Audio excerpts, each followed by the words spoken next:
Alors, la mission d'Hillel Campus, eh bien, c'est de répondre à des besoins au niveau de la jeunesse juive de France, les 18-30 ans, pour lesquels, s'il existe des associations telles que l'UEJF ou d'autres, néanmoins, il y a énormément de carences et qu'Hillel Campus vise à combler, en l'occurrence en matière de logement, en matière d'aide sociale et surtout en matière d'engagement et de formation au leadership.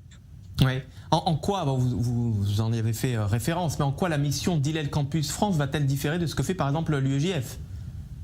Eh bien, précisément, l'UEJF a une action militante, politique, de lutte contre l'antisémitisme, ce qui est extraordinairement bien fait par eux.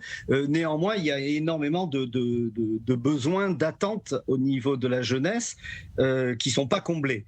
Et c'est assez paradoxal pour la communauté juive de France, qui est la deuxième communauté juive au monde après les États-Unis.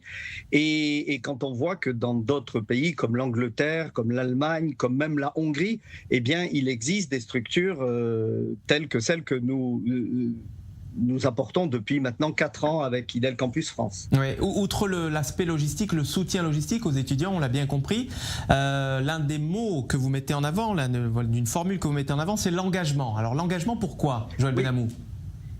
Alors l'engagement, c'est un des soucis principaux, une des ambitions principales que nous avons, c'est de voir les jeunes devenir acteurs de la communauté, ne pas se cantonner à en être les consommateurs. Et donc, on initie ce mouvement, cette dynamique à travers différentes actions, différentes activités, d'abord de sensibilisation à l'importance de s'engager, d'être acteur, et ensuite en provoquant des occasions d'engagement. Ouais.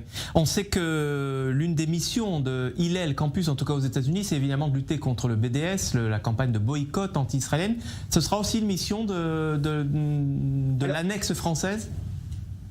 Alors, pas vraiment, parce que précisément, comme je le disais, nos amis de l'UEJF, entre autres, ou du CRIF, enfin, il y a X entités en France qui font déjà ce travail. Nous préférons nous concentrer, pour notre part, même si on peut s'y associer, bien évidemment, ce sont des éléments importants, mais nous préférons nous concentrer sur ce qu'il manque.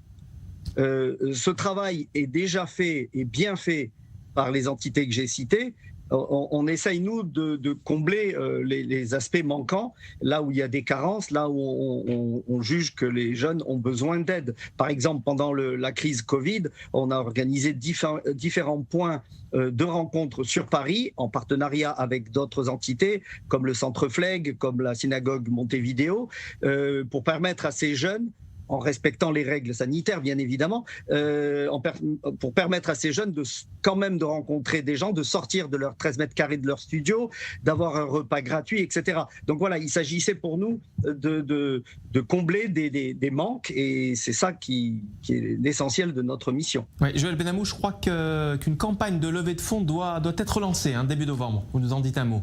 Exactement, nous allons lancer une grande campagne de collecte de fonds qui vise d'une part à renforcer notre activité et essayer de toucher encore plus de jeunes, mais aussi et surtout, j'ai envie de dire, pour initier un 3e site, puisque jusqu'à maintenant nous sommes présents à Paris et à Marseille, et donc nous installons dans un 3e site au plateau de Saclay. Tout le monde ne connaît pas le plateau de Saclay, c'est le plus grand site universitaire et grandes écoles d'Europe. Il s'y retrouve plus de 70 000 étudiants à travers toutes les universités et grandes écoles qui se regroupent dans ce pôle scientifique de niveau mondial. Oui. Et donc, il était pour nous important d'être présent là où, parmi ces 70 000 étudiants, bien évidemment, il y a énormément de jeunes juifs.